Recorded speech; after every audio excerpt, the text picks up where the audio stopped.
Welcome, folks. We'll just wait just a few more minutes or a few more seconds potentially for folks to join us.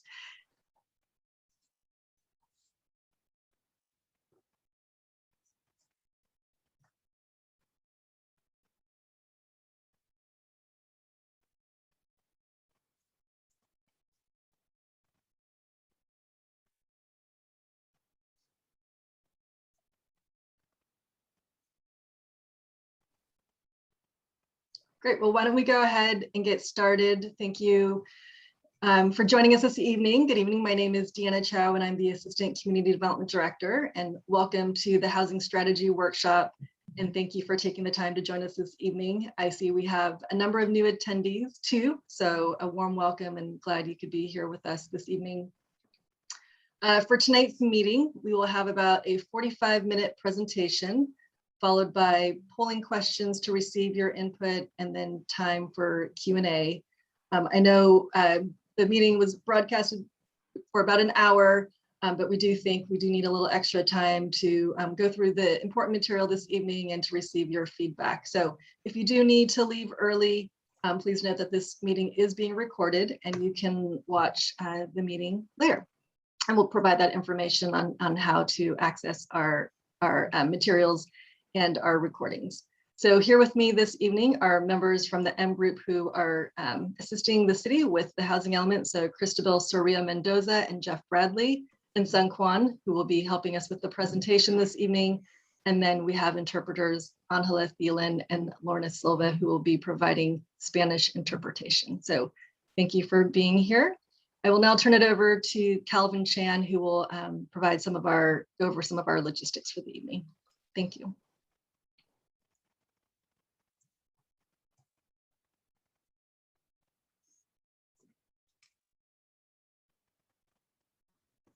Hi, everyone. Just to echo what Deanna just said, thank you very much for joining us this evening. We're very happy that you're here. This is a bilingual presentation. I just pasted into the chat, which will be at the bottom of your Zoom screen, 2 links. These are links to download the presentation materials, both in English and in Spanish. As Deanna mentioned, we do have Spanish interpreters available for our workshop this evening. If you'd like to listen in an alternative language, step 1 is to activate the interpretation. And you can do so by finding the world symbol at the bottom right of your control bar. There'll be a little globe icon as well as the word interpretation under that. If you click on that, you'll be able to select your preferred language, either English or Spanish, and that will be the language that you will hear the audio in. If you're joining us this evening by phone, please look for the 3 dots at the bottom of your device, and also you'll see the world symbol that will lead you to the interpretation menu where you can choose your preferred language. At any time, if you have any questions regarding how the meeting is going, or if you have any tech questions, feel free to chat us. Everyone on this panel will be able to see it and we'll be able to respond to as many as we can during this time. I'll now turn it over to Cristobal, who will kick off our presentation. Thanks again, everyone, for being here with us. Thanks, Calvin. Hi, everyone. I'm Cristobal, pronouns she, her, and hers. And today we'll be going over some of our goals for the housing element, housing equity, background information on the RHNA numbers and potential housing solutions that we've considered. Then we'll go into the net new housing that is needed, as well as housing strategies that will help meet those requirements. After that, we'll end with some poll questions about where you think new housing should go and a discussion for people to expand on the topic or provide any feedback. Our team has developed 3 high-level goals to guide our work on all aspects of this project. The first being a balanced community so that housing opportunities are increased throughout the entire city in a fair and equitable way. A strong focus on affordability of housing and social justice to ensure that all community members have a voice and so that equitable outcomes are a focus of the entire planning effort.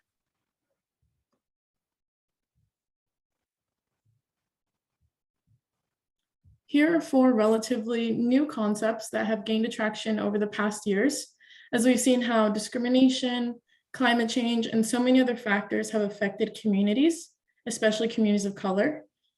When we talk about housing equity or any form of equity and justice, we need to consider the environmental, racial, social, and housing injustices. Unfortunately, these types of injustices contribute to one another. Therefore, in order to achieve justice in all four categories, we have to fight for all of them. And we can't do one without the other. And that's why we're here today to talk about how to make the future of housing in Menlo Park balanced, affordable, and of course, equitable. So now we'll be covering this growing topic that is housing equity. Here is a map of Menlo Park by resource area. And a resource area, as defined by the State Treasurer and the Department of Housing and Community Development, is a way to determine where access to health, educational opportunities, and economic mobility is located. Housing projects in these areas are eligible for low-income tax credits. Now, the state classifies areas as high, moderate, or low resource areas, and notes that the low resource areas are where there's high segregation and poverty. As you can see in the darkest blue area, there's higher resources. The more teal area is moderate, and the greenish area has lower resources than the rest of the city. Now, this poses the question of who this housing is intended for and what we're planning for in the future. Here are the affordability numbers for San Mateo County. As shown here, the income scale for a single person family household up to a 4-person household shows what is considered the threshold for needing affordable housing. On the low end, there's $38,000 for a single extremely low income person, all the way up to nearly $180,000 for a family of 4. Now that's a big spectrum, but it also shows that even to qualify for affordable housing, people need good, stable incomes. And as a result of that, purchasing a home is out of reach for many working and middle-class families. Now we'll be showing visual representations of what ethnic segregation and access to some of these necessary public services look like in Menlo Park. This map here is a clear example of what housing segregation looks like. As you can see, a great majority of the Hispanic or Latinx population live north of US 101, and large populations of white and Asian live south of the US 101. Access to healthy and affordable food is a necessity in our community. Fortunately, all properties in Menlo Park are within a 15-minute driving distance to grocery stores and markets. However, a 15-minute drive can be well over a 30-minute walk, which is not convenient for those without access to public transportation, private vehicles, or simply want to practice healthy living by walking to the nearest grocery store. This map here shows that most of Menlo Park is within a 15-minute walking distance to a Samtrans bus stop. And then the Caltrans stations, as seen in pink, are located throughout El Camino Real and are also a 15-minute walk if you live off El Camino Real. Lastly, we're going to look at schools. This map shows the different school districts in the city, including Menlo Atherton High School. You can see here where the schools are and how they're distributed throughout the city with that 15-minute walking distance buffer. And now I'll pass it on to Jeff to give some more background information. Thank you, Christabel. Appreciate your presentation. There's a lot of detailed information we're going to cover here. And if any of it doesn't make sense and you have questions about it, there's definitely time at the end of our presentation to ask those questions. So want to give a brief background. The planning period we're in right now is known as the 5th cycle regional housing need allocation planning period. It started back in 2015 and extends to January of 2023.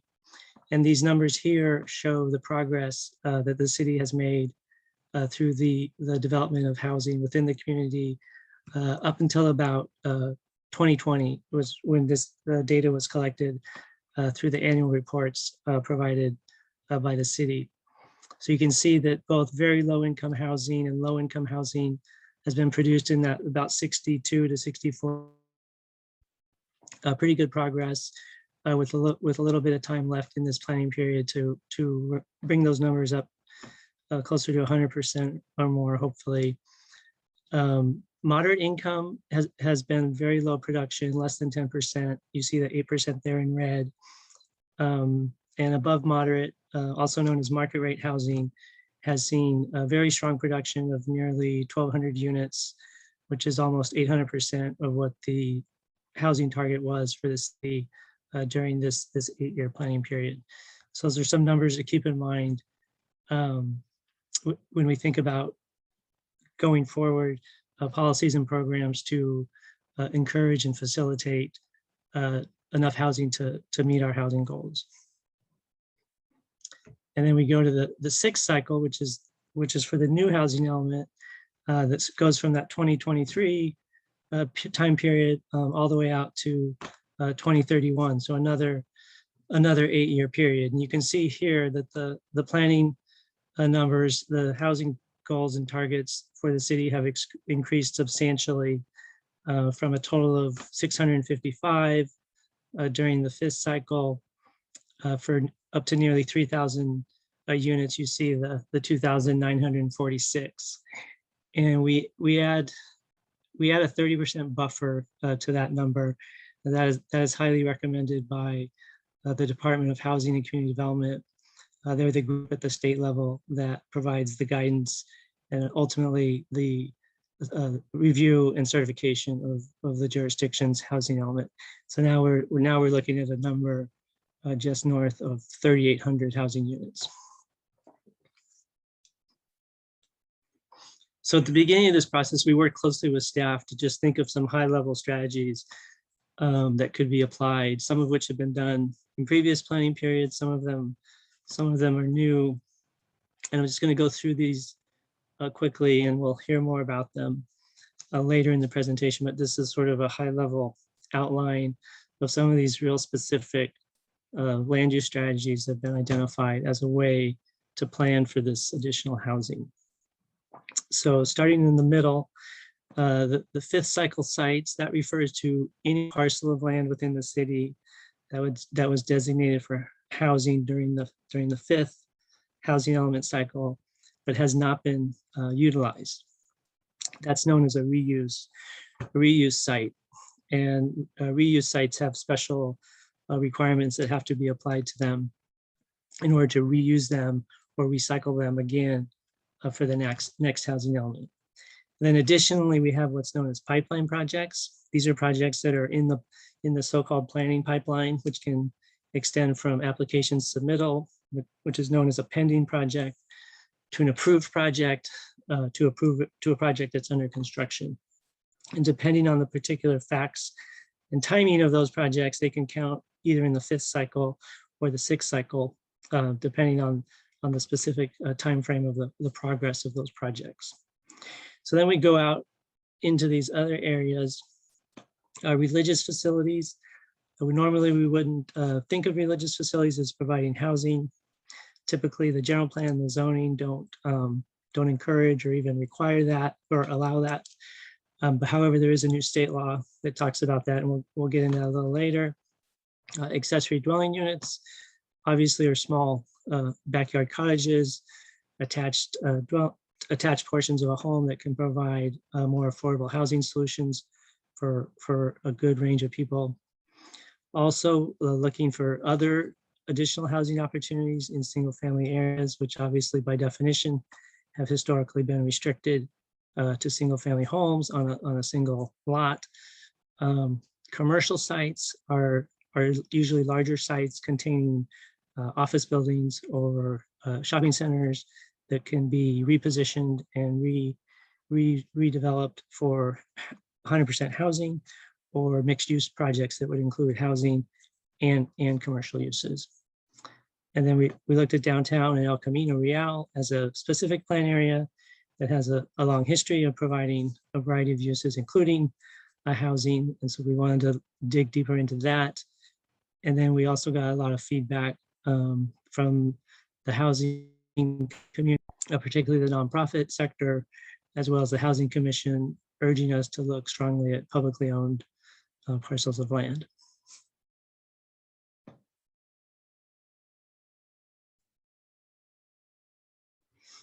So when we look at implementing these strategies, we keep in mind some very detailed criteria that exist under state law that allows us to come up with a plan that'll be effective and also be approved by the Department of Housing up in Sacramento.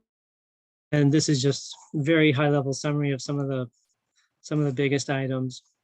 The size is actually a new requirement. We didn't have this in previous cycles.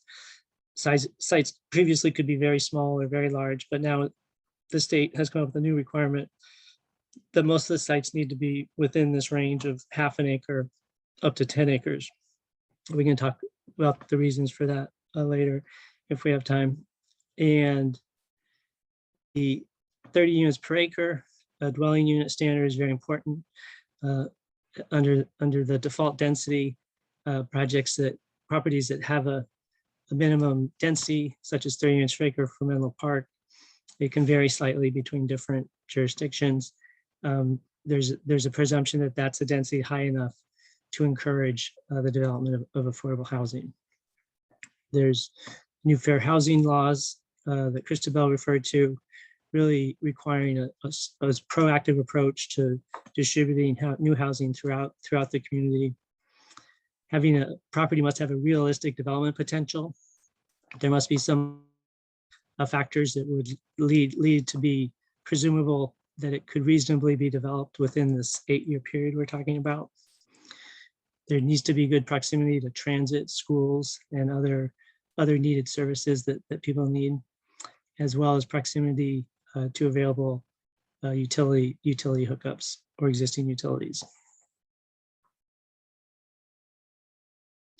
So the default density, as we mentioned briefly, can by definition can provide housing sites that the housing element can rely on for both low and very low income housing, and that can result in a certified housing element. But as we've seen from the progress in the 5th cycle, in the real world, a lot of those sites get taken up by market rate development, and only a fairly small percentage of 10, 15, or 20% is dedicated for affordable housing. So there really needs to be a stronger policy push to make sure there's enough incentive, there's a high enough density to really allow for and encourage and see a better outcome in terms of higher levels of affordability.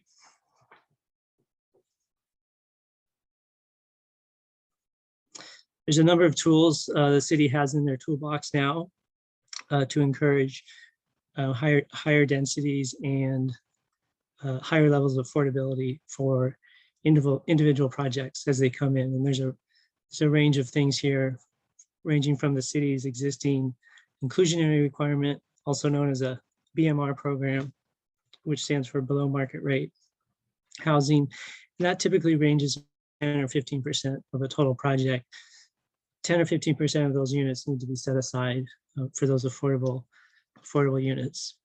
And then there's some of the new rules around reusing or recycling sites from the previous housing element. Those require an option subject to the applicant choosing by right approval, no public hearing, no discretionary action by the planning commission and council, strictly ministerial at the staff level. That requires a commitment to a 20% ratio of affordable housing.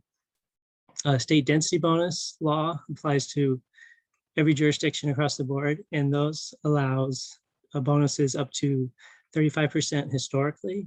Recent changes have allowed for higher levels of affordability projects to qualify for up to a 50% density bonus. So every time we look at a property, we also have to keep in mind not just the local planning requirements, but also the fact the state density bonus can also allow for increased opportunities.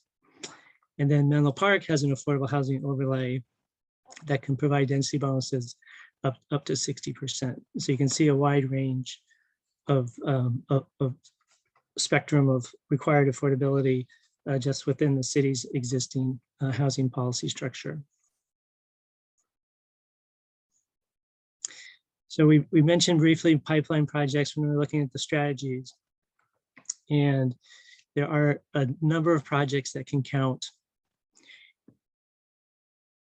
towards this pipeline. And this, again, it can include pending projects, approved projects, and projects under construction. So you can see here, the first 4 projects are all identified as approved. However, the fourth one, 123 Independence, that's actually going to a study session with the Planning Commission next week. So that's a pending project. But you can see that these projects, all of which are in the Bayfront, Connect Menlo neighborhood, surrounding Bellhaven, totals 3,243 units.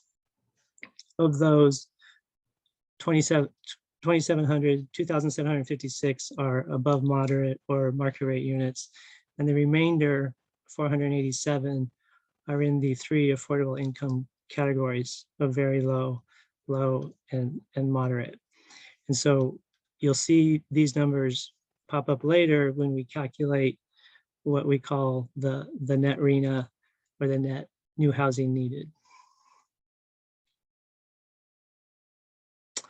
There's also sites that property owners, nonprofit housing developers have expressed an interest in, where we've identified those here, ranging from 12 units on Pierce Road to up to 400 units at SRI site that people may have read about in the newspaper, the USGS site.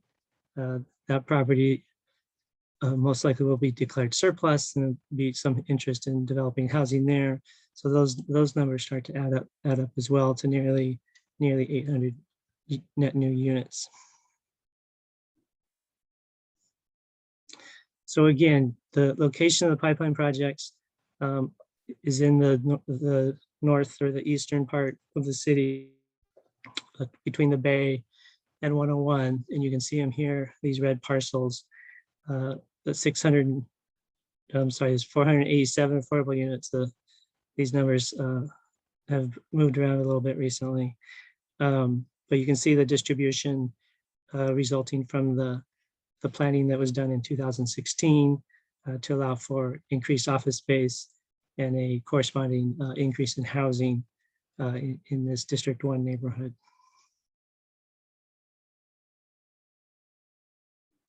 So then we calculate the net new housing needed based on and you'll see in the next slide.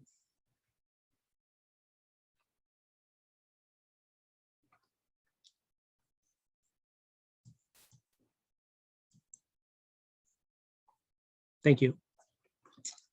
So I apologize, this table has a lot of information on it, but I'd like to draw your attention down to the bottom with the circled numbers. Those are after the RENA is accounted for, it's increased by 30% to have a buffer. We subtract out the pipeline projects that are eligible to be subtracted out of the RENA because they will occur during the planning period we're talking about.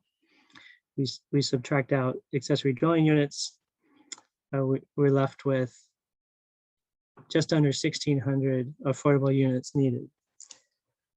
And what this tells us, very importantly, is that because of the large amount of new housing, both planned and approved and now being built in the Bayfront, there's literally zero remaining needed for the above moderate category.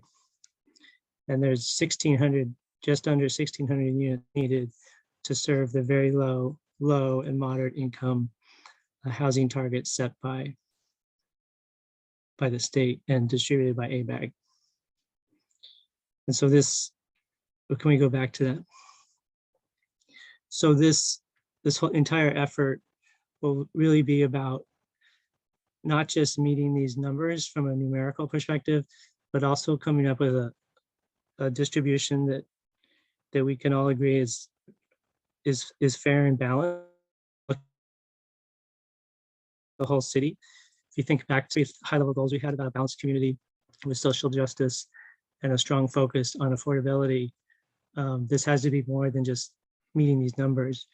Otherwise, we have issues. We have problems under the Fair Housing Act that was approved in California in 2018. It says we have to aggressively at patterns of racial segregation, residential segregation by residential neighborhoods. And the opportunity to do that really has to be by providing the balance of this housing throughout the rest of the community, because clearly the Bellhaven Bayfront area has gone way above and beyond what would be expected strictly from a numbers perspective, looking at keeping the whole city in mind.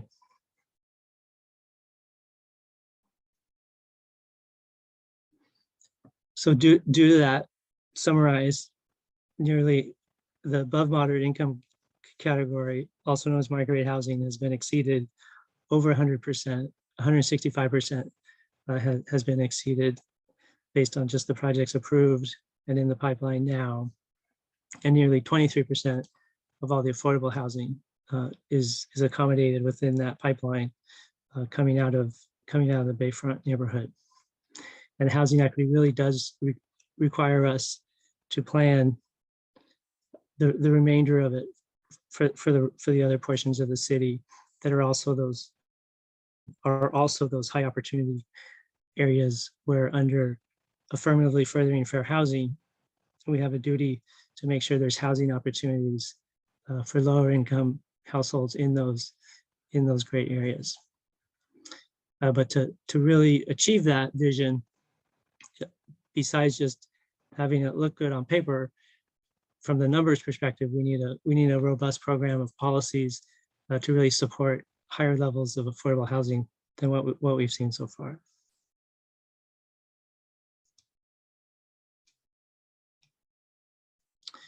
So now we get back to talking about how each of these land use strategies kind of land on the ground and what the numbers look like. And so go to the next slide, please. Our religious facilities obviously are churches, temples, mosques. And under a new state law called Assembly Bill 1851, churches at their own discretion allows them to convert up to half of their parking lots for housing, and the city cannot require replacement housing. And based on the outreach we've done so far, we think this is going to be a fairly limited strategy. The church sites, some of them are fairly small. They don't own their parking lot. They borrow it or lease it from a neighbor. And so we're estimating maybe 1 or 2 churches may take advantage of this.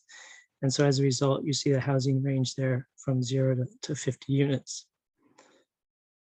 And then the corresponding mapping looks like this. Just to orient everyone, this is a map of the city. The bay and the bayfront are at the top. Sharon Heights and 280 are at the very left bottom corner.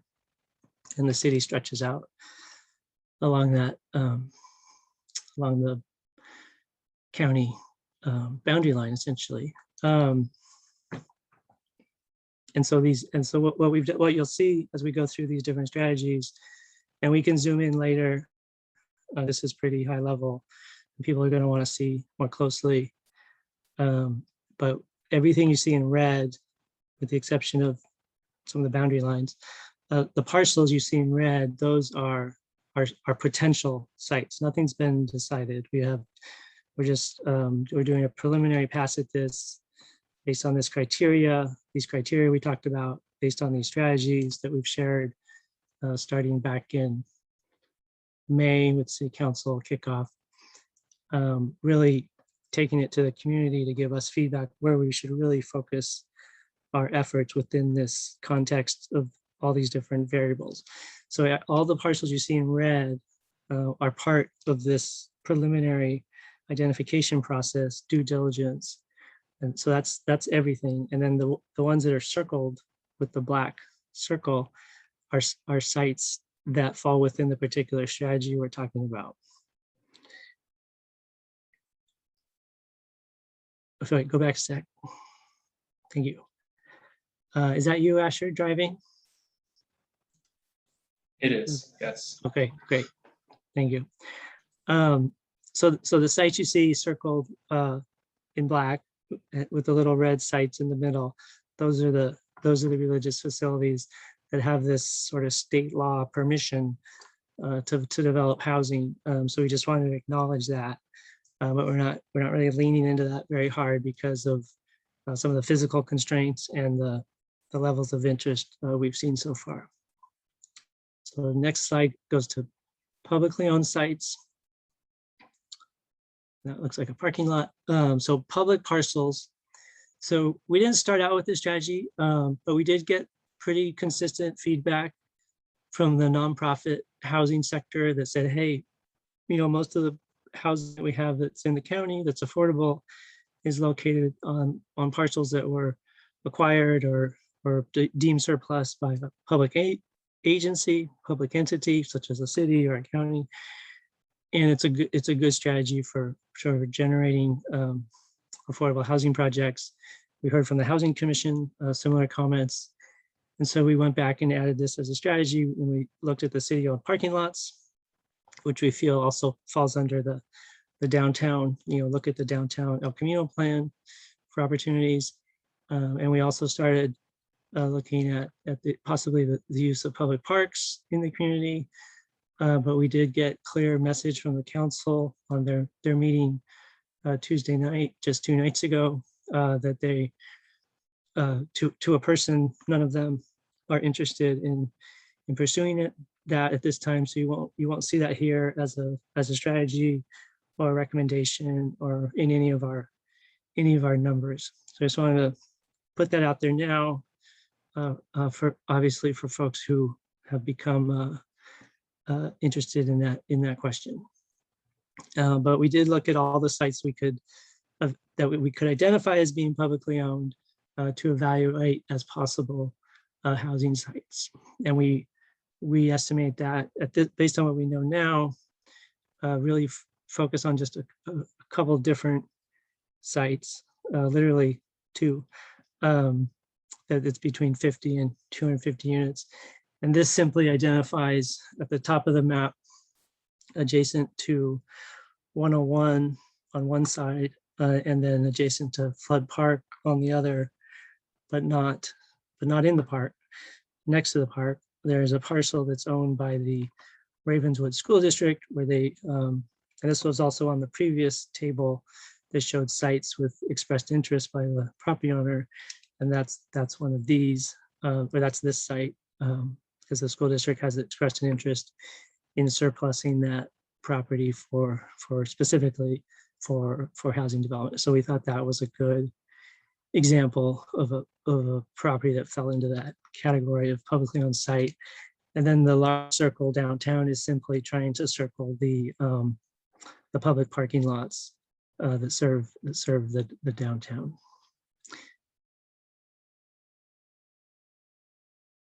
And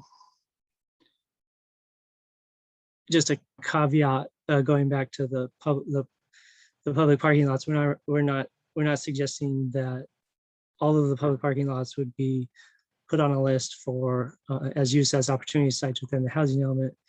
We're just at the preliminary investigation stage, looking at if there's even feasible, and it would probably be just a small portion of that we would be evaluating as a possible reuse transition from public parking to a housing site. But obviously the city and the city council would be fully in control of that, and they would have to go through very many different levels of analysis to see if that would even be feasible or desired.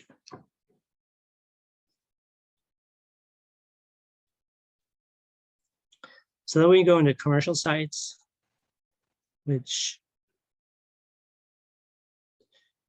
and again, these are existing commercial uses that could be reutilized as mixed use areas or purely residential.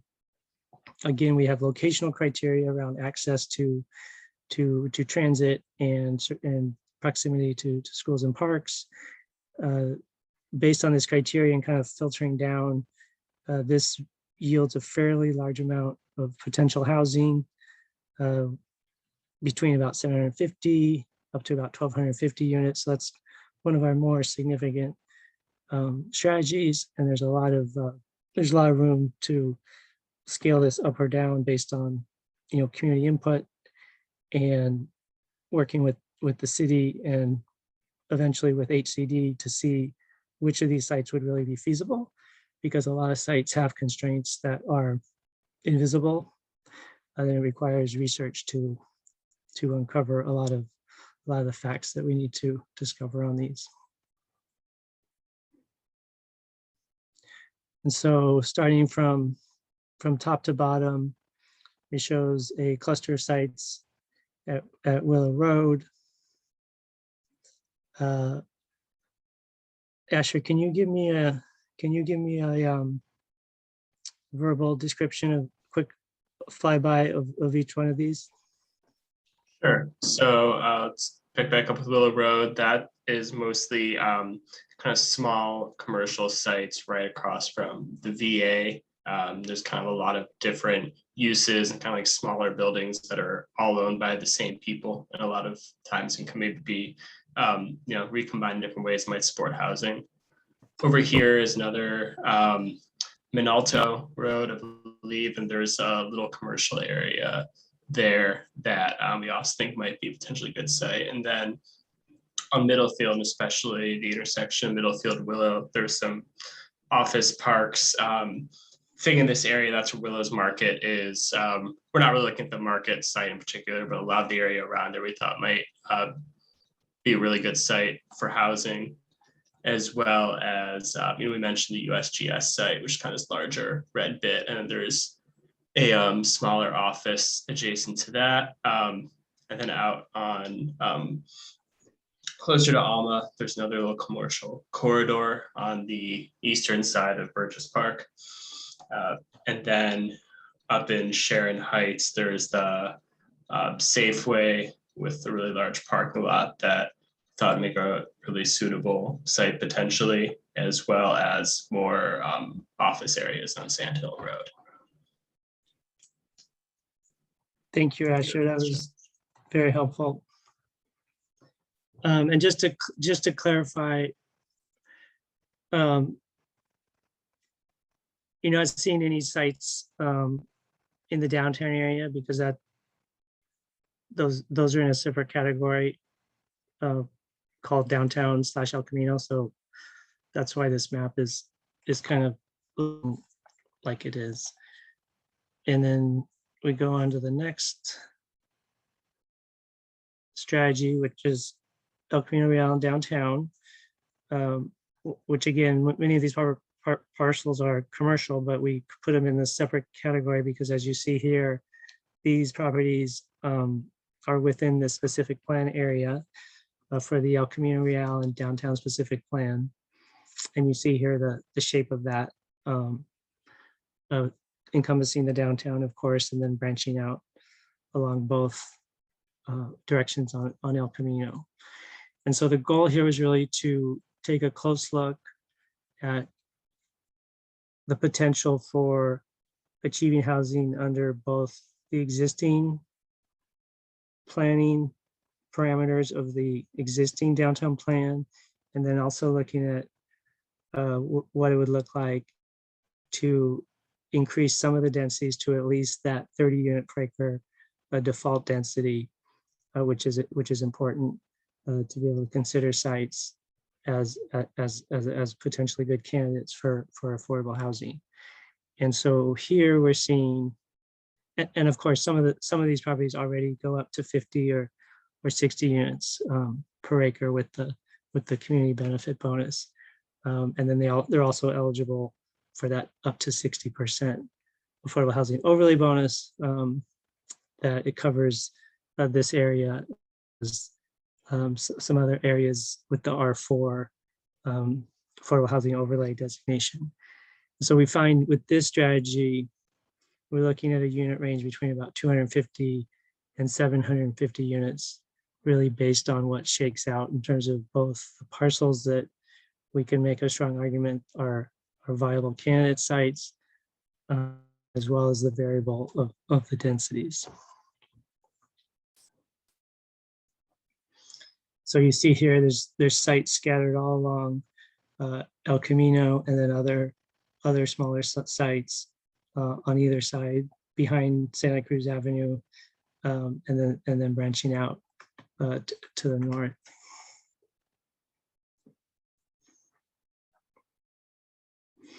So here's a summary of all the different strategies that we've talked about this evening and from previous meetings. You can see the pipeline projects is the largest single category. The fifth cycle sites are kind of sprinkled around geographically, but you see it broken out here as a category. These are the sites that would need a special sort of zoning planning policies to enable them to be reused. Religious facilities is in that 0 to 50 range, we believe. Commercial sites and El Camino Real are providing more capacity. And accessory dwelling units is fairly low, based on 10 or 11 units per year on average the last few years, and that's based on the track record. And single family areas is really variable and difficult to predict based on some of the new state laws.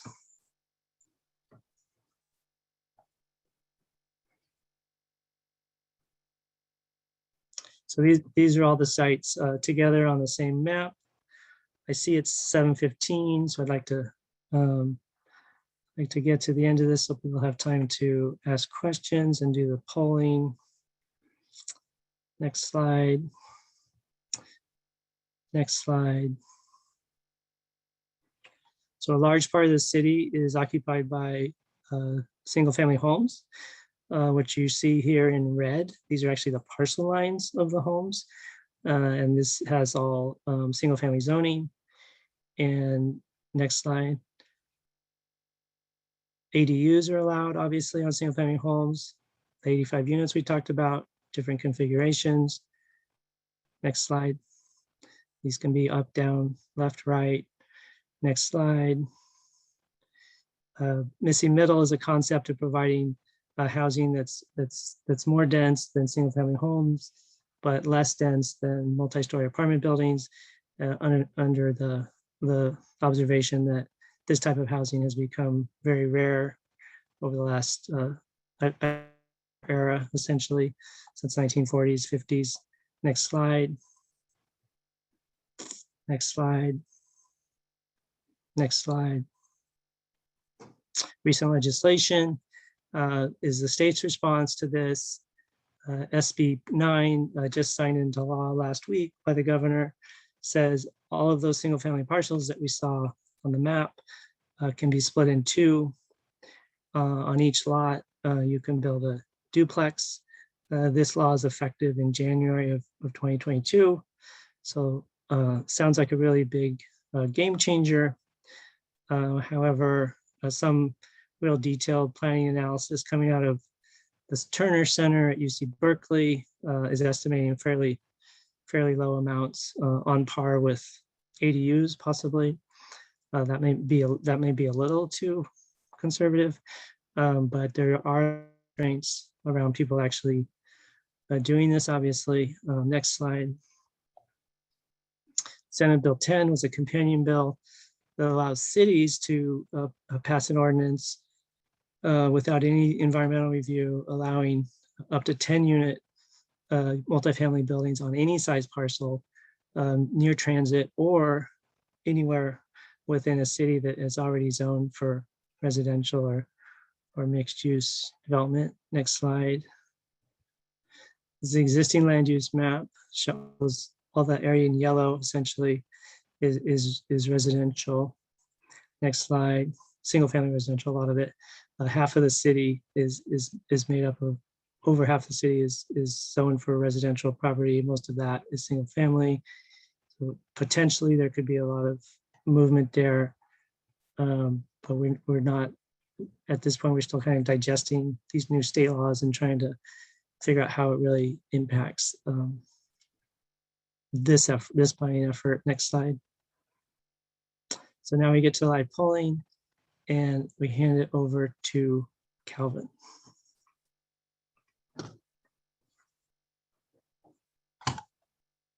Looks like you're still muted. Thanks, Chad.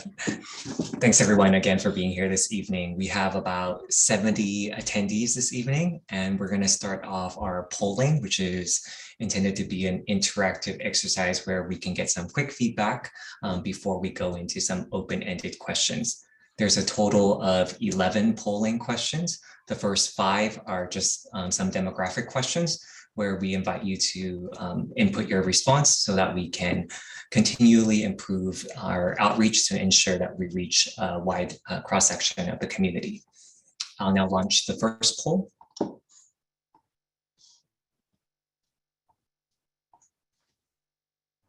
Okay, so the first poll question is, what is your connection to the city? Do you live in Menlo Park but work somewhere else? Live and work in Menlo Park? Live in Menlo Park and are retired or currently do not work? Work in Menlo Park but live somewhere else? Has lived in Menlo Park but recently moved away, or none of the above?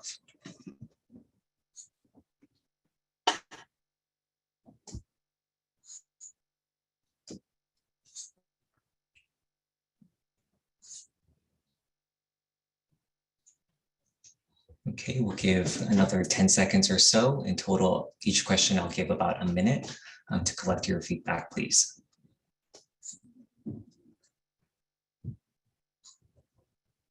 Okay, I am ending the poll. So it looks like in our call today, most people are living and working in Menlo Park with 47%, almost half. And then the second most popular response is that people live in Menlo Park but work somewhere else. Thank you, everyone.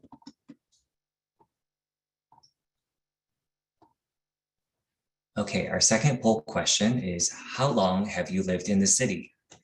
0 to 2 years, 3 to 5 years, 6 to 10 years, 11 to 20 years, more than 20 years, or not applicable?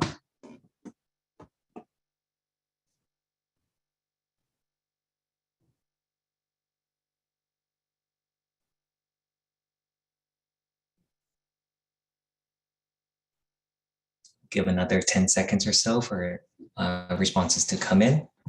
We have about 80% participation, so thank you, everyone.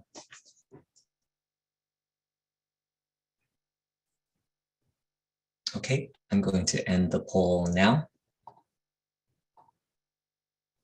So in our call today, about 40% of attendees say that they have been living in the city of Menlo Park for more than 20 years. Followed closely at 31% for 11 to 20 years of residence in the city of Menlo Park.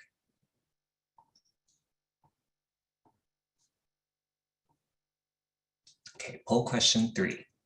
What is your resident status?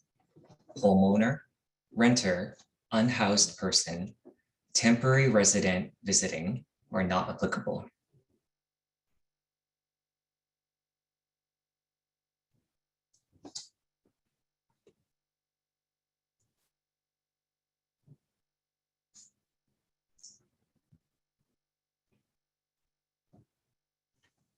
Okay, I'll be closing the poll now.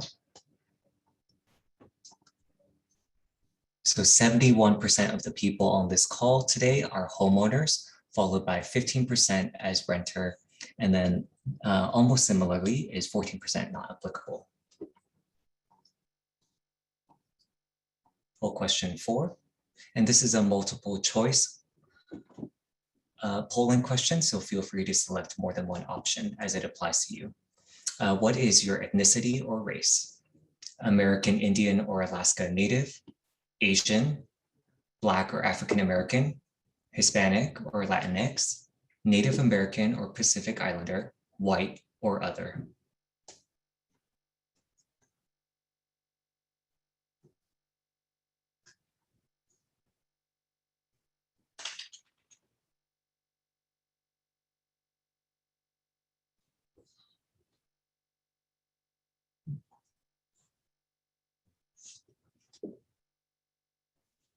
Okay, I'll be ending the poll in a few seconds.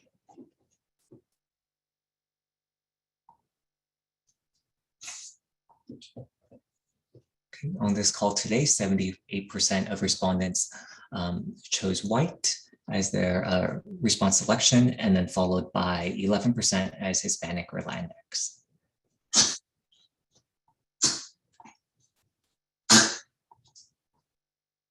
The next question is about age. What is your age? Up to 17 years old, 18 to 29 years old, 30 to 54 years old, 55 to 64 years old, or 65 years old and over.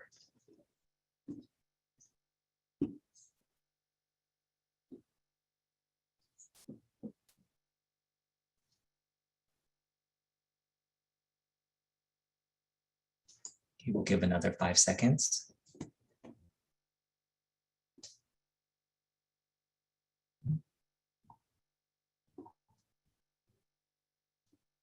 Most attendees this evening are between 30 to 54 years old at 43%, followed by 65 years old and over at 24%. And that is also tied with 55 to 64 years old, also at 24%.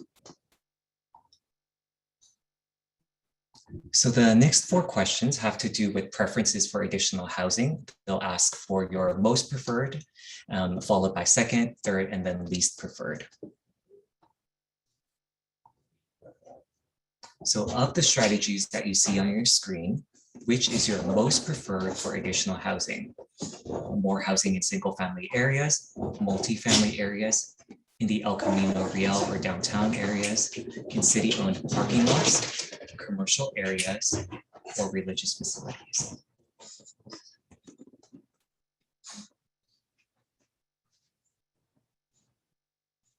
And keep in mind, this is for your most preferred choice.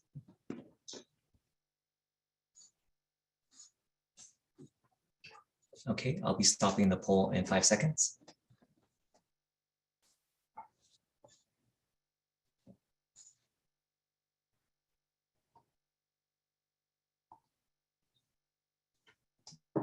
Okay, so for attendees this evening, the most preferred strategy for new additional housing would be the El Camino Real and downtown area at 40%, followed by city-owned parking lots at 27%.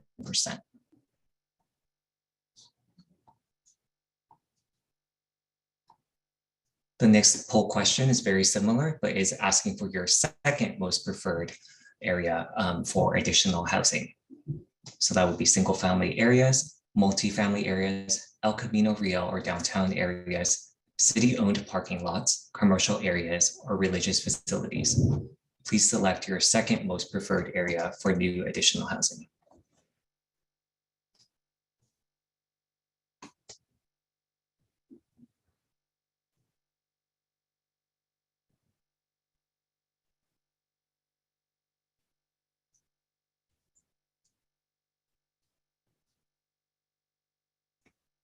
Okay, I'll be stopping it in a few seconds. Okay, I'm stopping the poll now. So the second most preferred area for additional housing in this poll would be El Camino Real and downtown areas, followed by city-owned parking lots, which is also tied with commercial areas.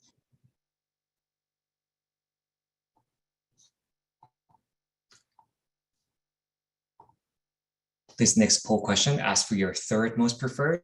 So thank you already for giving us your most preferred, second most preferred, and now your third most preferred. And then the final question following this will be for your least preferred.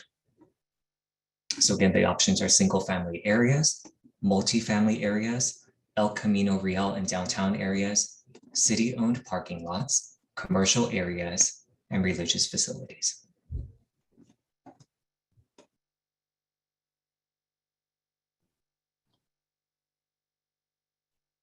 Okay, we'll give another 5 seconds for responses.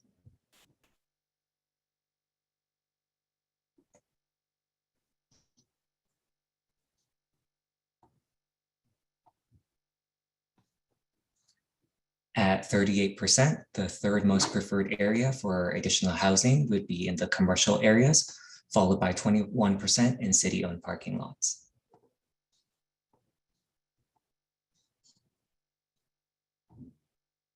In this next poll question, please select your least preferred area for additional housing.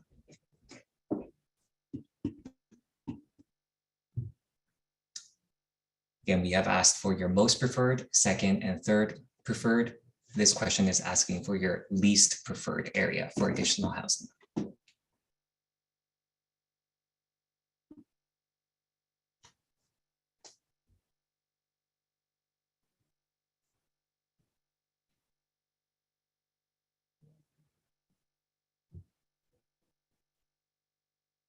Okay, I'll give another 5 seconds for collection of responses.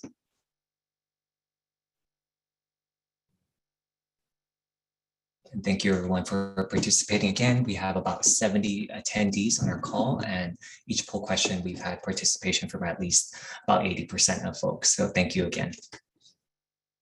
Okay, I'll be ending the poll now. So the least preferred strategy for additional housing would be new housing in single family areas, followed by multifamily areas.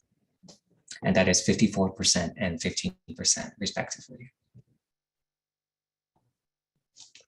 The last two questions have to do with prioritization of housing development in commercial areas, as well as in the El Camino Real and the downtown areas. And these are the last two polling questions. Cal, this is Yes. Jeff. Sorry to interrupt. Just to clarify, this is a choice between 3 commercial areas that are not in the downtown. So setting aside the downtown, of the 3 commercial areas, which are, would you prioritize housing? Thank you, Jeff. So the question reads, in commercial areas of Menlo Park, where would you prioritize housing development? Willow, Middlefield, or Sharon Heights? And you can see on your screen, Willow is circled in the olive color, Middlefield in the purple color, and Sharon Heights circled in the green color.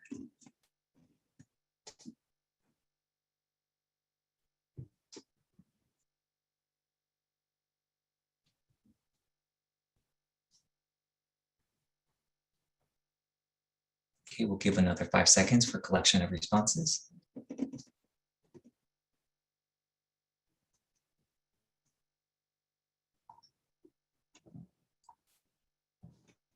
Thank you. And it looks like 42% of respondents would prioritize housing development in the commercial areas in Sharon Heights, and followed by Willow at 32%, and then Middlefield at 27%.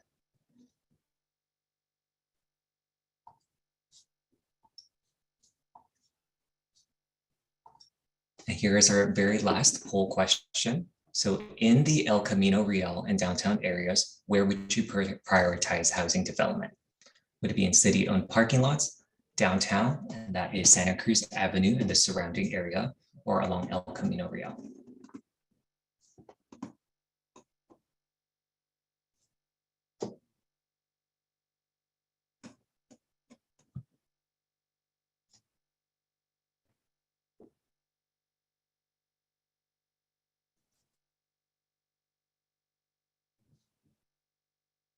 Okay, we'll give another 5 seconds for responses.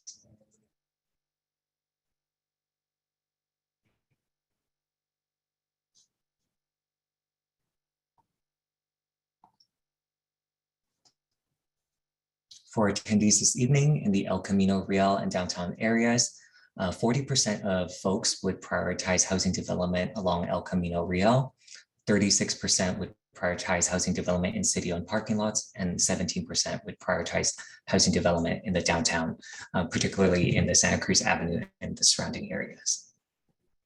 Thank you, everyone.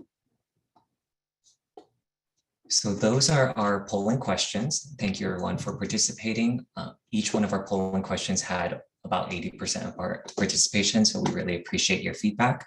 I'll now turn it over back to Jeff, who has a few closing open-ended discussion questions, and then we'll also take some time to have open feedback. Thank you. Thank you, Calvin, for coordinating the live polling. That's challenging. This next portion of the meeting, we're going to pose 3 questions. And if you want to speak to the 3 questions, raise your hand and you'll be called on by Calvin to speak. If you'd rather ignore these 3 questions and just give us 2 or 3 minutes of public comment, that would be the time to do that as well. We'll have a mural board going, which is a virtual whiteboard. We'll have these 3 questions up on the board, and we'll be taking summary notes of each comments and kind of grouping them so people can see patterns. But feel free to use this time how you see fit. The main thing is we've been talking to you now for almost an hour, and so now we want to listen more and hear what all of you have to say. And thanks for taking the time out of your private time to join us this evening. And we're all ears. So these are the 3 discussion questions. Are there any particular strategies that you would support for the creation of more affordable housing that really stood out to you? What specific sites do you think would be the most suitable for new housing? Do you have some ideas that you've been thinking about that we've just missed and you'd like to get out in front of people? So with that, I'll ask Calvin to queue up some speakers. Rhonda from M Group will be taking notes. And Rhonda, are you ready for a transition? Thanks, Jeff. And while we get the mural board up, just as a reminder for people that want to raise their hand, if you're joining us by computer, you'll see a waving hand screen at the bottom of your Zoom panel that says raise hand. If you click on that, we'll be able to see your raised hand on our side. If you're joining us by phone this evening, I don't think there is anyone that is joining by phone by our attendees, but if there is, please press *9 and we'll also be able to see your raised hand. And I'll be calling on people with raised hands as I see them in the order on my screen, not necessarily by the order that you raised your hand. So thank you again, everyone, for your feedback, and we look forward to hearing from you.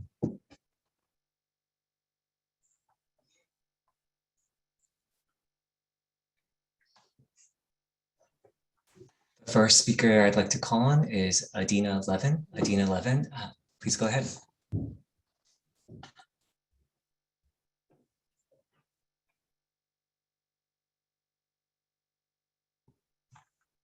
You're muted, Adina.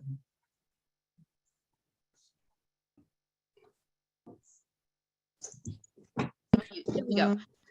Great. Thank you very much for taking my call, as I'm slated to talk at another meeting in a minute. So thank you so much. Glad for this great overview about the options for housing. And I have a couple of questions. One is, it's great to see all the support for the Sharon Heights Safeway. And I'm wondering if the city knows whether that site is available, because what I am hearing is that the state will not accept sites that are not available. So I am wondering if that is known or if that is being researched. And secondly, I am wondering if there has been any exploration about the cost of the city buying sites for deeply affordable housing, if it needs to be purchased, and how those would be paid for, and how much funding it would take if the city used some city-owned land. And those are my questions, and we'll take the answer off the air. Thank you very much. Oh, and I'm sorry, before I go, if I'm still on, I really strongly support, I think that the Sharon Heights Safeway is a good site, but really there should be a lot of focus in the area in and around and near downtown, because that has the most services and transit, and to potentially increase the density there because of the amount of services and transit, and also to favor some city-owned sites in order to reduce the cost burden on the city. Thank you. Thank you, Adina. Oh, sorry, Calvin. I was going to say I'd recommend we answer the questions at the end if we have time, just to make sure everyone has a chance to speak. Sounds good. Thank you, Adina, and thank you, Jeff. Next person would be Francesca Seeger. Hi, thanks for taking my comment. My name is Francesca Segre. I serve on the school board, but I am visiting tonight as a resident of Menlo Park.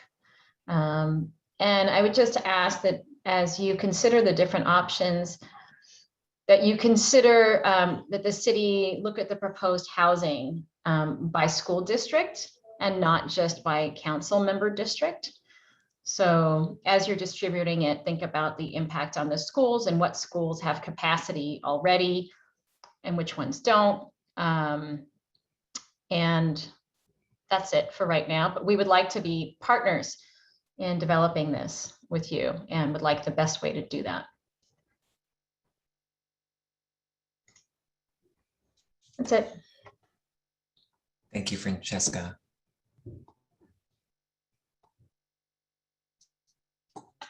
The next person will be Dennis Kurikin, followed by Melissa Berggraf. Go ahead, Dennis. Good evening. Thank you. Thank you for giving me the opportunity to speak. And first of all, thank you for the overview of the city plan. So my first comment is around also downtown and El Camino area. I think just we need to look at this area not just from the housing perspective, but more holistically, i.e. What retail we want to put there, what type of feel that we want to have for the downtown Menlo Park. And I know that there's been an ongoing discussion for many, many years. So I think there's a great opportunity for the city to look at it one more time, given the objectives that we have on the housing front, to look at it, how do we want the Menlo Park downtown to feel, and then put that all together in one plan that would include both housing and retail, community zones, et cetera, et cetera. Secondly, I want to second what just Francesca just said about schools, but I also want to again look at this more broadly, not just the schools, but how these plans are going to impact other infrastructure that the city has. How is it going to overlay with the current roads, with current traffic? So I wanted to look at this again more holistically. Not just one person thinks about the housing and the other person thinks about the other aspects. Someone needs to put all of this into one picture and see how it's all going to look for the city in itself. And from the sites perspective, I haven't seen on the religious sites, which is the biggest religious institution in Menlo Park, which is the seminary and the biggest landowner. So I want to know if there's any discussions with the seminary about the potential housing development there. Thank you. Thank you, Dennis. Go ahead, Melissa. Thank you so much for a really interesting presentation. I've been looking forward to hearing more about this project for quite a while. So for the first question that you asked about, and your screen is a little off, so I can't quite remember the exact phrasing, but anyway, I do want to say that I support the idea of putting additional housing downtown. I would love to see the downtown a little bit more revitalized and having more foot traffic. And I think offering some housing down there would be a really nice idea. I do have a question about as far as the other two questions, I don't have any comments, but I do have two other questions. One is, I am curious why there were so many above market, or excuse me, market rate units allowed when there was such a need for lower income and below market housing. And I'm glad to see that in the current plans that there are 0 market rate housing units provided. I think that is a good decision.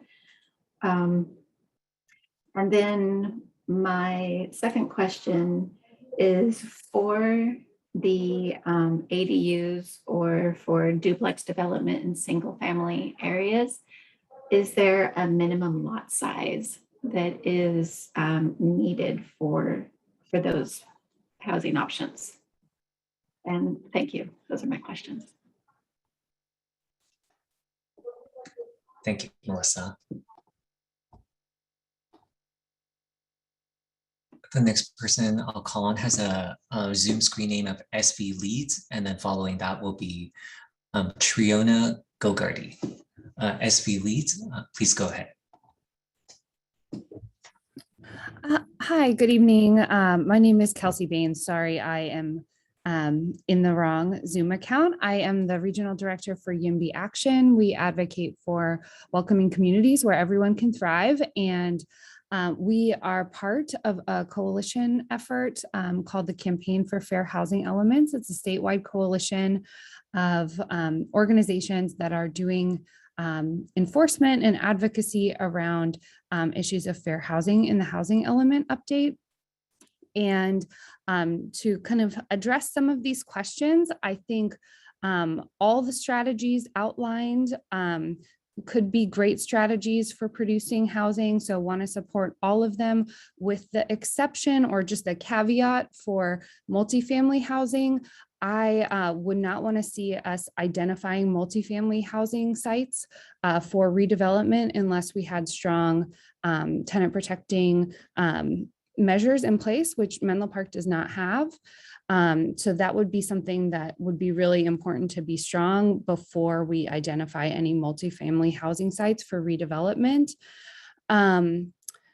I think in terms of specific areas, we want to see, given the current development patterns where most of, or really all of the units in the next cycle are concentrated in District 1, and really making sure that we're identifying sites, particularly sites for deeply affordable housing in areas of racially areas, concentrated areas of affluence. So sites on the west side of town. So I was impressed to see how much support there was for redeveloping Sharon Park, but as Adina Levin noted, it's really important to make sure that's a realistic site and to make sure that it's going to be available. And then my final reminder is just that a lot of these numbers are not ceilings, they're floors.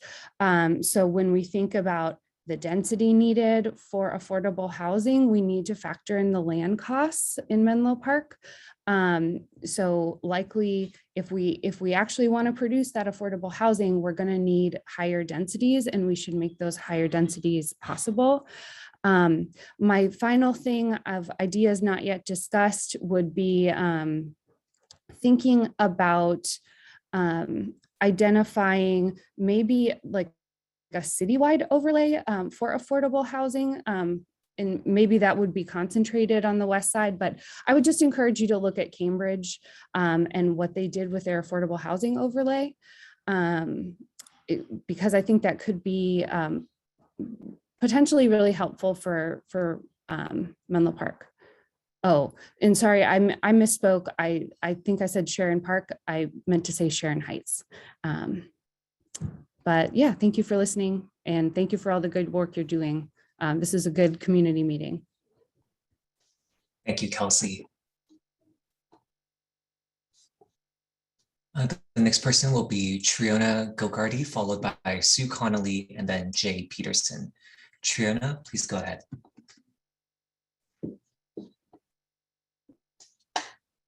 Hi, thanks for taking my call, and thanks for this meeting. I was a little surprised to hear Francesca Segre, the school board member, saying that the schools have not yet been contacted or collaborated with. I think the city's been talking about housing for years now. Schools are one of the reasons people move to Menlo Park. As much as I love walking downtown to Draeger's and taking out food from our many fine restaurants, they're not moving here for our vibrant downtown. Anyway, I'm in favor of increased housing. I know it's a need, but I really want to see the schools consulted and collaborated with. 3,800 new households might yield another 1,500 students if the same ratios that we currently have prevail, which is about 60 more classrooms or 2 Hillviews. And Hillview School, which was built 10 years ago, cost $52 million. And we already own the land for that. There's 9 acres under Hillview, so we would need 18 acres for 2 schools or 2 Hillviews, and well over the 52 million that was paid 10 years ago. So I'm really happy that the 10% of parkland that Menlo Park has is no longer being considered. And I'd love to see the city start collaborating with not just Menlo Park City, but Los Lomitas School District as well, Ravenswood School District. We need to consider the effect on children when we add all this housing. Thank you. Thank you.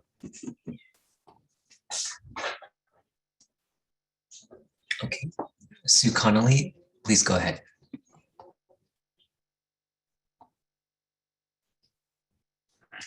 Whoops, can you hear me now?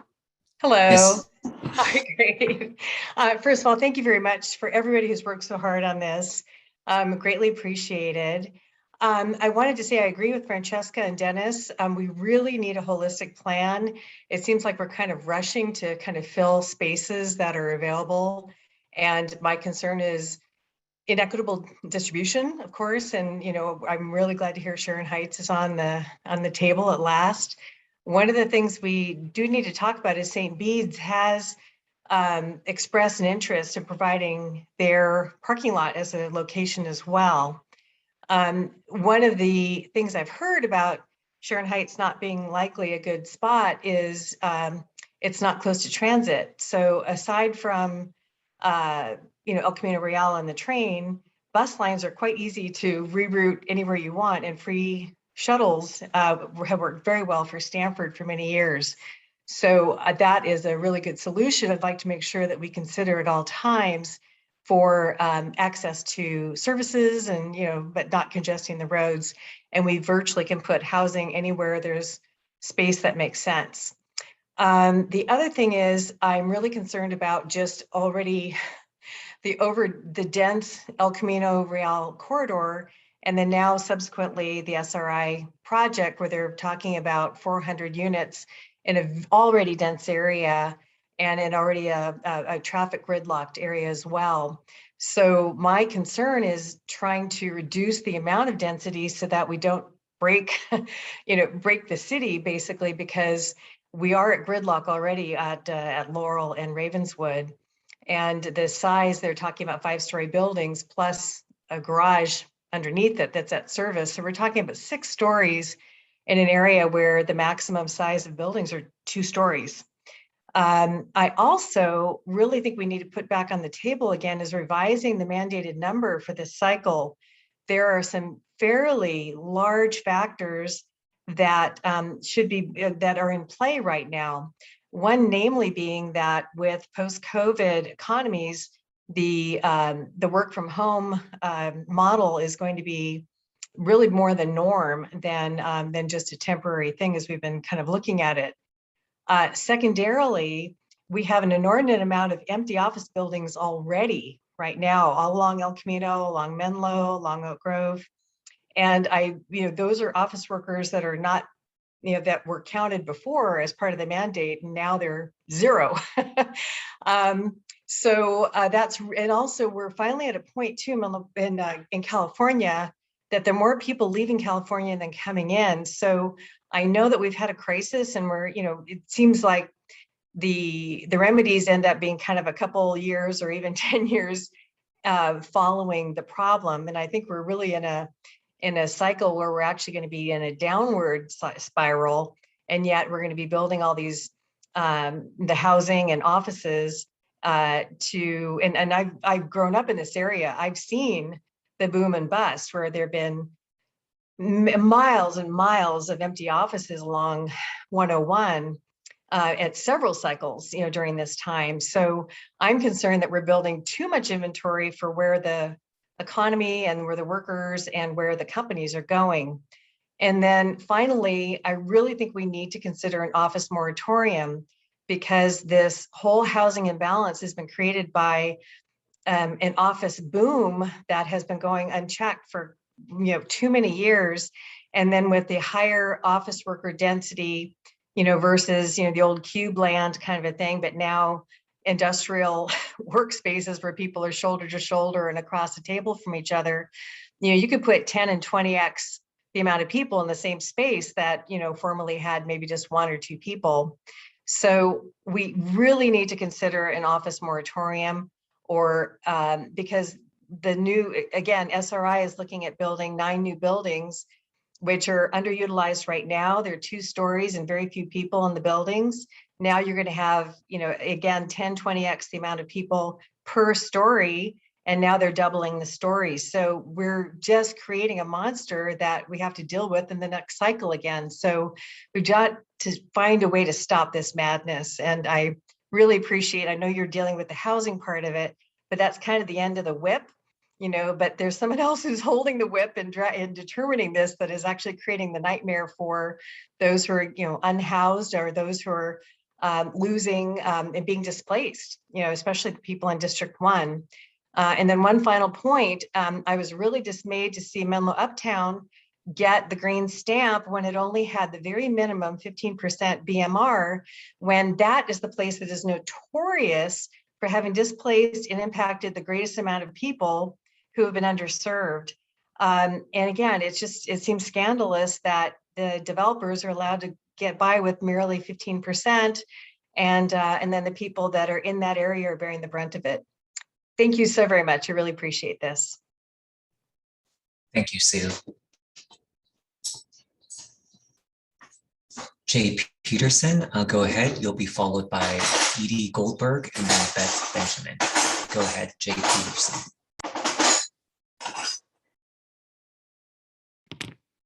Should be unmuted now. Yeah, I just want to second the previous comments that have been made regarding the school district. I remember going to one of these meetings 10 years ago, and at that meeting, the school superintendent for one of the Menlo Park school systems spoke up and said that they had no location and no funding to build a school that could accommodate this many children. And many people move here because of the school district, or they perceive the quality of it, and so that really needs to be sorted out before you build all this housing. And second of all, I'd like to also remark on the previous caller's observation about, just how accurate are these numbers predicting how much housing that we'll need. I'm picking the Sharon Green apartment complex just because our family has lived there on a number of occasions. And I looked at yesterday, and they had 30 available units of various sizes, 1, 2, 3 bedroom. And if there's such a dire housing shortage, 30 units in just one complex alone seems like a lot of vacancy. So I really think that, we read it before we just take the numbers that the state and that ABAG, which none of us voted for, by the way, we really need to assess, how accurate those numbers are before we start radically changing our civic environment for them. Thank you. Thank you. Edie Goldberg, go ahead.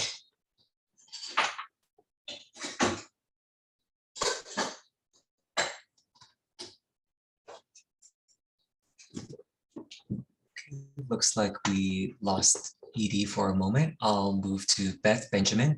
Beth, go ahead.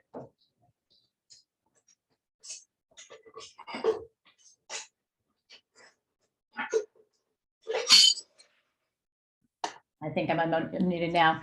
I would like to keep mine very brief. I would like to essentially echo a little of what Triana had said. I'd like to better understand the economics of what we're proposing here, the remaining housing plan, giving development costs in this area, the price of property and land. It's not surprising, I think, that we still have so many low income units needed. I'm trying to understand what kinds of incentives are being offered for development and how that's going to be paid for. So what's going to make all of this viable? It's nice to say we need all of these housing units. I would do a +1 to reassess those numbers in light of a lot of changes since they were originally calculated. But we don't have magic wands to wave that suddenly all this stuff is just going to appear. And so I'm kind of concerned about how we plan to pay for it and what it's going to do to our local taxes.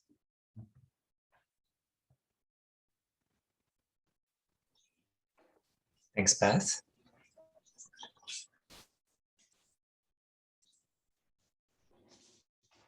Okay, the next person I'll call on is Gail Gorton, followed by Wayne Michelson. Go ahead, Gail.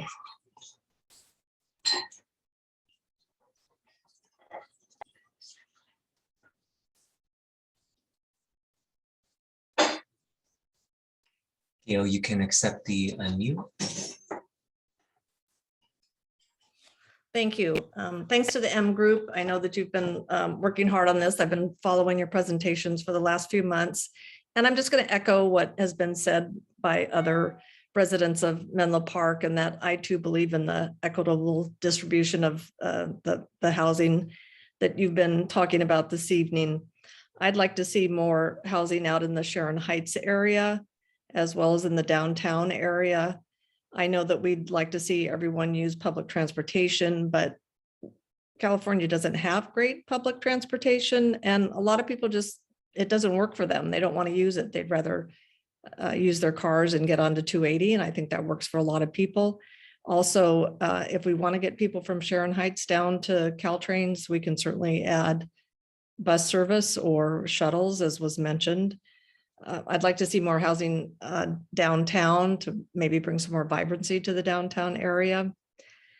I am concerned about the Ravenswood development in terms of both SRI and the USGS area that we're talking about 700 units between the two of them. And that's high density there. Lane Partners gave a presentation last night to some of the neighbors about what they're looking at there. And they're talking about a 5-story building above podium, which means building a parking garage for the residents and then putting a 5-story building on top of that. And that is, to me, not what represents a Menlo Park neighborhood. That's concerning to me. I don't think it's what brings people to Menlo Park or is representative of what our neighborhood or our community is. And a big concern is, where are all these kids that are going to be living in these residents going to go to school? Where are they going to ride their bikes? Where are they going to play soccer? Where are they going to ride their skateboards? Our parks are already overflowing and overused. So schools is a big one. And also, because I live very close to that intersection there at Ravenswood and Laurel, and also Middlefield, when the kids get out of school, or really any time of the day, the traffic is just horrendous. You can wait through 2 cycles of that traffic light there. And it's dangerous. We just had a bicycle accident recently. So it's only going to get worse. And I just can't imagine 700 more units in that area there. So I just, that does not sound like equitable distribution to me. So I am glad that the city council took the public parks off the table. So really happy about that. So thanks again for your work. Appreciate it. And appreciate this meeting tonight. Thank you, Gail. Next person will be Wayne Michelson, followed by Brittany Baxter, and then Zoe Siegel. Wayne, go ahead. Yeah, thank you. So I just wanted to express my support for multi-use residential over commercial spaces. And if we do end up implementing them, whether it's Sharon Park, Sharon Shopping Center or downtown, if it ends up being a very large complex of multi-story, it would be interesting, and I know this is off the wall, but it would be interesting if we could have publicly accessible seating or parking at rooftop. Everyone's going to need more open space. And I also want to express that I appreciate you taking current park lands and chipping away at those off the table. So thank you. Thank you, Wayne. Brittany, please go ahead. Hi, thanks for the presentation and for taking all these great notes. I just had a couple quick thoughts for a couple different sections. In terms of strategies creating new housing, I think a few people have talked about the economics at play. So definitely really excited to reimagine some of our spaces like parking lots where the land, is land we already own, which is fantastic. And we can take a model more like Mountain Views, for instance, of working with a great developer who specializes in these, more nonprofit affordable housing units. Like other people have called out, I know that's the area where we've been the most efficient to date.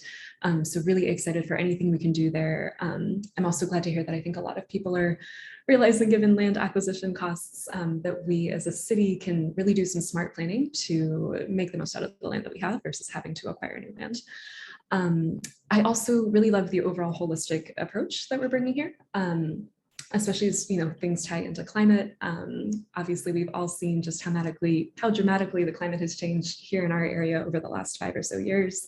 And one thing that I'm really excited about as a person who lives close to downtown is that more density means more walkability. So, I'm reasonably close to downtown. I can walk or take, an e-scooter or a bike to downtown. Really enjoy that a lot more than getting in a car. And I've done that ever since I lived in downtown Palo Alto, where, I had a car and it sat there and I literally had to start it once a quarter to make sure the battery didn't die. But that was it. I was walking and biking and, couldn't tell you the traffic patterns around there if you asked me because they weren't relevant to me. So really excited to have more people doing that. I live by a street with a bike lane. And so on my path to downtown, I see a lot of people of all ages already out on bikes and scooters and even walking. And I also live pretty close to a school and it's kind of funny to see the cars, basically parked there and people even on foot just zooming right past them. So to the extent possible, tying these developments, the zoning, the planning to getting more people out of cars and into more enjoyable and more climate friendly forms of transportation is awesome. So that's kind of that item. I also heard a couple of people mention demand. I just wanted to mention my own experience as somebody who's always keeping a close eye here on housing prices in the area. House prices here have increased like 20 to 30% over the last year. There is a lot of demand, but from the research that I have seen, it's really demand that's kind of driven by those at the top of the income spectrum, basically pricing out people that are more of our essential workforce, longtime residents. And the data that I've seen, I think PPIC put out a great post on this. Unfortunately, the people leaving the area are not the tech workers that you hear about in the headlines. That data point hasn't really held up. It's unfortunately the people that are looking at their hourly wage, they're looking at the commute that they have to make, which gets longer if they get forced out of their housing here close to their jobs, and deciding it's not worth it, right? And throwing in the towel at being a restaurant worker or a grocery store worker here and instead moving to somewhere more affordable. And I, somebody obviously who's very invested in the future of this community, I think it's really important that we can do everything we can to retain a complete community with everybody who makes this such a great place to live. Thank you so much. Thank you, Brittany. Okay, the next person will be Zoe Siegel, followed by Kalisha Webster, and then Jenny Michael. Please go ahead, Zoe. Hi, everyone. My name is Zoe Siegel, and I am the Director of Climate Resilience at Greenbelt Alliance. Greenbelt Alliance is a regional organization that works at the intersection of housing and the environment to address our climate crisis. We are also part of the Fair Housing Elements Coalition and have been tracking housing elements across the region. And first, I just wanted to applaud you guys for this great process and this great meeting tonight. So thank you very much. And I also just wanted to, support all of the housing strategies listed, and I really appreciate the protection of the public park lands. But in addition to the protection of the public park space, I wanted to emphasize that, all of the future housing really should have a healthy amount of green infrastructure for flood protection. And that the increase in housing needs to be done in tandem with public transportation improvement so that we can avoid the traffic problems that a number of people have listed. I am optimistic that that's possible, but I think it really does need to be done in tandem. I also wanted to just mention that unlike one of the previous callers, I do not think that density will break the city, nor are we building too much inventory. I think there's an important distinction between COVID vacancy and long-term housing security. And while there may be some vacancy now due to some COVID insecurity, we need to really think about the long-term and uphold the RHNA numbers. And I'd like to just applaud the city for providing the variety of housing strategies suggested to achieve the RHNA numbers.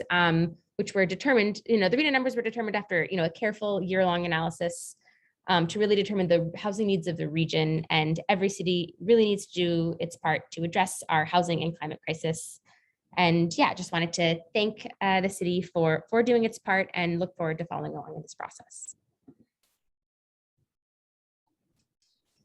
Thank you, Zoe. And before I call on Kalisha Webster to provide her comment, just as a reminder, if you'd like to provide public comment, please press the raise hand button at the bottom of your Zoom screen, or *9 if you're joining by phone. We have about 5 more hands that are raised at this moment. And I'll now call on Kalisha Webster, followed by Jenny Michael, and then Misha Seelan. Go ahead, Kalisha. Hi, thank you. My name is Kalisha Webster, and I am a housing advocate for people with intellectual and developmental disabilities with housing choices. As a direct service provider helping people with developmental disabilities find independent housing, we see firsthand every day the growing need for this high-risk population to have access to independent housing as more group homes are closing and many are living at home with aging parents. Currently, there are 167 residents in Menlo Park with developmental disabilities, including 79 adults. Of those adults, 77% still live at home because of the lack of affordable housing in the city. We have found that the most effective way to plan for the housing needs of the special needs group, as required by the housing element, is by incentivizing developers to create inclusive, affordable housing with set-asides for people with developmental disabilities who require coordinated services funded by Golden Gate Regional Center to live independently. I would recommend, as the city reviews the affordable housing ordinance, that you consider ways to codify these incentives. One example is in neighboring Palo Alto, where they allow more flexibility of density and parking requirements in 100% affordable developments. You can also explore options which incentivize supportive housing for high-risk populations, such as people with developmental disabilities and the unhoused, by allowing for more flexible requirements for developers who include set-asides for these populations, more in line with the county's inclusionary zoning ordinance. Thank you. Thank you, Kalisha. Okay, Jenny Michael, followed by Misha Seelan. Go ahead, Jenny. Oh, hi, good evening. My name is Jenny Michelle, and I definitely echo the gratitude expressed for holding this robust discussion on a much needed issue in our community. The first question was, are there any strategies? I'm concerned with the polling information that you provided, that really we have a lot of white homeowners on the call, and there isn't an interest in building housing around them, right? So I'm also a white resident. I've lived here for almost 20 years. I grew up here, and I am a very happy renter. We live and work here in Menlo Park. And our son goes to Laurel Elementary. He's an IEP student. So he does, sort of qualify as the disabled person. And then, okay, so let's see, the second was specific site areas. So I mentioned in the chat 40 Middlefield and 557 Willow.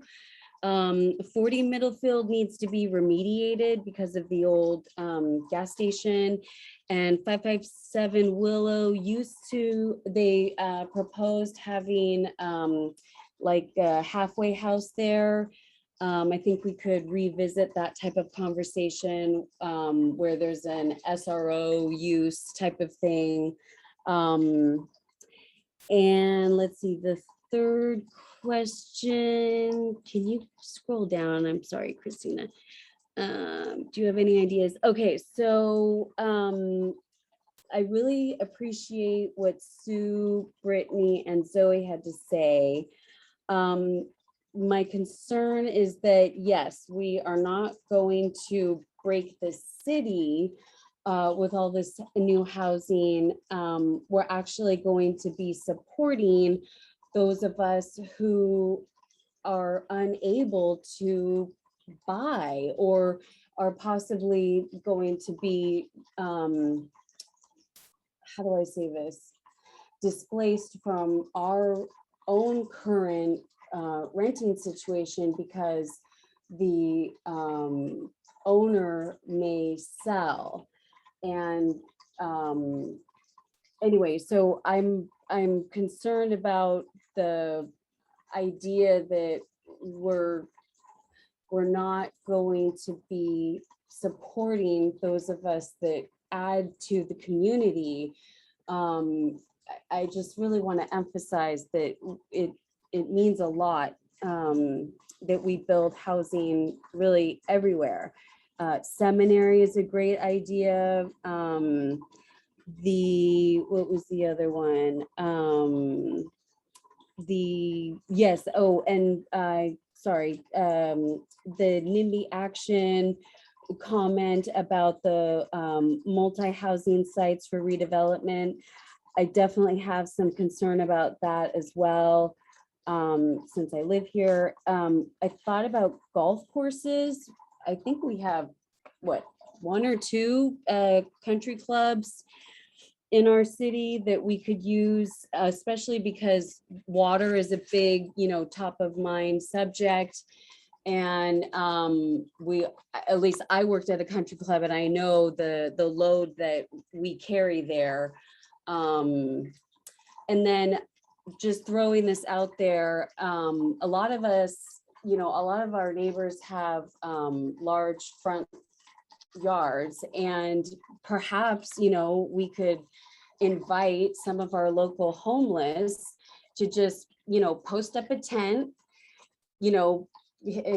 define some use agreement, I suppose, and then just allow them to stay overnight so they're safe and they don't have to be harassed by the police. And the reason why I have this idea is because I've also been homeless, and giving somebody dignity, to sleep safely without having to be harassed by the police is a really big deal. So I just wanted to add those thoughts. Thank you for my listening to my long-winded answer. Thank you, Jenny. Okay, the next person I'll call on is Misha Seelan, followed by Katie Baruzzi, and then Ethan Hoffman. Go ahead, Misha. Hi, good evening. My name is Misha. I'm a homeowner in Allied Arts. Really appreciate the discussion and all the information presented here, and even the fact that you're showing everyone's feedback as it's given. My general view of what we should do with housing is I consider it a pretty urgent issue. I know that not everyone agrees on this, but I think that, I've seen a lot of residents on the Menlo Park app where you can report issues, complain about issues with homelessness downtown. I have seen it kind of increasing over time as I've lived in this area. And, there's the crime aspect and other issues like that, but there's also just the aspect of these are people, they're members of our community, neighboring communities that don't have a home and have nowhere to go, and they deserve to live with dignity. And furthermore, like Brittany was saying, there's people getting displaced, local workers, even someone like a registered nurse would definitely not be able to afford to live in this area comfortably. But then if we talk about, retail workers, restaurant workers, et cetera, there's no way. So these people are getting pushed out of the community and having to drive further and further. And I think this issue of needing to build more housing is urgent and should be taken very seriously. I think Menlo Park is a leader on a lot of issues. Like, for example, when we banned gas appliances, I would love to see us be a leader on housing too, and acknowledge that this is an urgent issue. And to me, what that would mean is having, in terms of sites, having every neighborhood contribute. In Allied Arts, in certain parts of it, we have a lot of great mixed use neighborhoods. I live on a duplex lot. I have a detached home, but there's another home in front of mine. We share a driveway. It's great. Lots of families, lots of kids. Everyone really likes it. Not a lot of traffic, in my opinion. And so if we just allowed more even duplexes and triplexes to be built in single family areas, I think that would be quite nice. And there wouldn't be a noticeable influx of people. Whereas if we put a giant, multi-unit structure in the middle of a single family home neighborhood, that would of course be a different story. We also do need multifamily housing as well, because that's how we get the affordable housing through the 15%. And also it's good to have a mix of different types of housing, rental, duplex, ADU, et cetera. So I would like to see the city just consider, all the different options, all the different neighborhoods, and kind of take an all hands on deck approach. I don't like to see, discussion of like a particular parking lot or site get tangled up in different things. It would be much better to just do some sort of zoning overlay where instead of arguing about specific sites, we can all kind of acknowledge that there's a big problem, pass a rule that we all agree with. And then, yes, certain neighbors will be more impacted than others, but as a community, we're kind of coming together to tackle this big problem. And I would also just lastly want to say that, the peninsula especially, and definitely Menlo Park, has built a lot of office buildings, especially east of 101, kind of out of sight, out of mind. So we still have a huge imbalance of jobs ranging from high income jobs to lower income jobs where we're not providing housing for those jobs. And so, we've approved more office space for more Facebook workers than there are residents of Menlo Park. And that's not including all the other offices and companies that are included here. So if you think about that, those people have to live somewhere. And we've essentially pushed the problem out to other communities of housing these folks. So again, I would just like to see us come together as a community, acknowledge that historically we haven't built enough housing, and we need to take a very serious approach to build a lot more. Thank you. Thank you, Misha. Katie, go ahead, followed by Ethan, and then we'll bring it back to our very last commenter, which will be Francesca.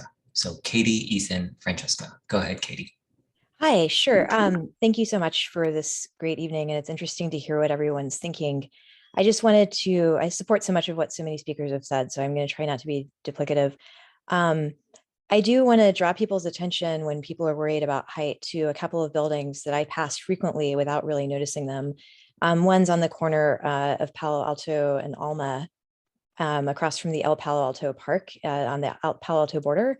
It's quite tall. It's a level of density that I think neither Palo Alto nor Menlo Park would permit in today's day and age, but it offers something kind of nice, which is if you stack buildings, then you can still have a lot of green space around them. We have a similar structure on the corner of University and Valparaiso. And what's great about that, and actually the Palo Alto one as well, is that they're both within walking distance of tons of services and really functional downtowns with things like post offices and salons and grocery stores. So I'm coming at this right now from the perspective of having a rapidly aging parent who is no longer able to drive. And I feel like I'm looking at our suburban character of our community and seeing how many sort of aging baby boomers are living in cul-de-sacs and on sort of wide streets with big yards. And I'm not sure where everybody's going to go. So I would love to see us rethink density, especially in accessible areas with sidewalks and nice street trees and, close to services and the train station, just throughout Menlo Park. I would also encourage us, as we think about, height, so that we can add park-like features and things, to think about placemaking. So just plunking a whole lot of housing in a residential neighborhood without zoning for retail and for other kinds of services, I think is pretty short-sighted, because we do have a weird city the way we're designed, where we're long and narrow. And right now we just sort of have this one major commercial district downtown with a few little areas sprinkled in other places. I think there was a vision with Connect Menlo to add a lot more of a downtown feel to the M2, where all of those new buildings are going up on the Bayside. And I think there have been a lot of people really disappointed in how that hasn't transpired yet. So I would hope that as we move forward, be it in Sharon Heights or close to downtown or in other areas of Menlo Park that, ideally are not the Bayside, because we've developed a lot there. I'd like to see us also just being thoughtful about where's the corner store going to go, where's the pocket park, and how are people going to get around hyper locally. So making sure we're thinking about sidewalks and bike lanes and things like that as well. So that's what I've got for now. Oh, one more thing I'll say though. I lived in Cambridge and Somerville, Massachusetts for a while after college, as I'm sure a lot of people do. It's a time when you live there. And it was interesting. The density of Cambridge was much greater than what we have in Menlo Park. I think it's like 16,000 people a square mile. They didn't really have wider streets. And the local street traffic was not worse. I think it was just that that level of density allowed for a lot more local retail and much better public transit. And so you just saw a lot of people using the transit and using bikes and walking to get places. And it was great. It was so vibrant. So every time I hear people talking about vibrancy, I think, yeah, we can do this. That's it. Thanks. Thanks very much, Katie. And I'd just like to note that the next speaker will be our last speaker. It's the very last hand that I see raised. And that person is Ethan Hoffman. Please go ahead, Ethan. Hi, I just want to thank everyone for this fantastic presentation. I want to echo what the last speaker said. I actually just moved from Somerville. It is different in feel from Menlo Park, but has really addressed a lot of the equity issues that Menlo Park has. Lifelong Bay Area resident before coming to Somerville earlier, but I want to push back against the earlier speaker who expressed some concern about a changing feel for Menlo Park. The current feel for Menlo Park has contributed to a lot of issues. And so change is necessary in order for us to be able to build a city where people can afford to buy homes. And two ideas I'd like the city to consider: dormitory style housing.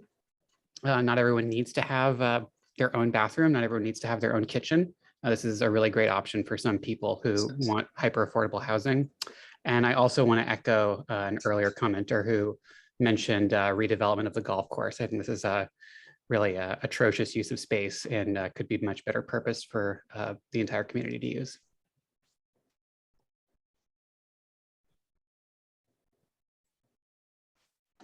Thank you, Ethan. I have one more hand raised. It's from Michal Bortnik. Please go ahead, Michal. Hi, just want to comment quickly. Looking at the map, so I'm a renter in Allied Arts, and it's as if Allied Arts wasn't considered at all. I imagine it has to do with zoning, but I also just want to point out, so right across the street from me, a new house just went up, and it's same size lot, but it's a pretty big house. It's a $7 million house because of the number of bedrooms.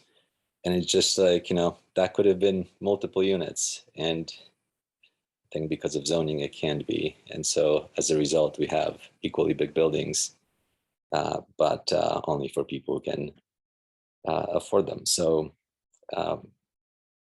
what can we do about that? Thank you, Michal. Thanks everyone for your comments. In total, we had about 20 different people that provided comment this evening, so really appreciate all the great feedback. And then I'll turn it back to Jeff. Thanks, Calvin. I want to thank everyone who came out tonight. This was our most well-attended community meeting to date, so I want to thank you all for taking it. Also wanted to assure you that we'll take all of the comments out of the chat and treat them as the same level as the verbal comments that came out, because I saw a lot of activity there. I wasn't able to keep up with it all. So we'll definitely save that as part of this this community engagement effort. In terms of next steps, we do have a joint study session scheduled for October 4th. That's a Monday, I believe at 6:30. Correct me if I'm wrong, Calvin or Deanna. And that's with the Housing Commission and the Planning Commission, where we're gonna take all the feedback we got tonight and funnel it down into recommendations for 3 different options of how to tackle this challenge, based largely on the input we received tonight, plus the community-wide survey, the focus groups, individual interviews we have done. And we are meeting with the collected superintendents from all the school districts that were mentioned tonight next week. So those conversations are starting to pick up steam. There's been some individual conversations with some of the individual school districts, but next week we'll be meeting with all of them together. So we're very, very excited about that, and wanted this group to know that, because that was a common theme that came up. And we are also targeting further out on the calendar the October 26th City Council meeting to bring a recommendation to them based on all of this community feedback we've received, plus any direction recommendations we get from the Housing Commission and the Planning Commission on the 4th. And so that's kind of our layout for the next month. And then after that, you'll see the environmental review process starting to crank up in preparation of a very comprehensive environmental impact report, a fiscal analysis that will include impacts to school districts.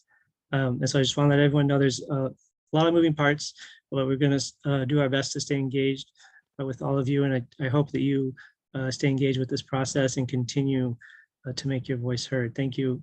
Thank you very much for coming out and cooperating with us in this new virtual format that we have now. Thank you.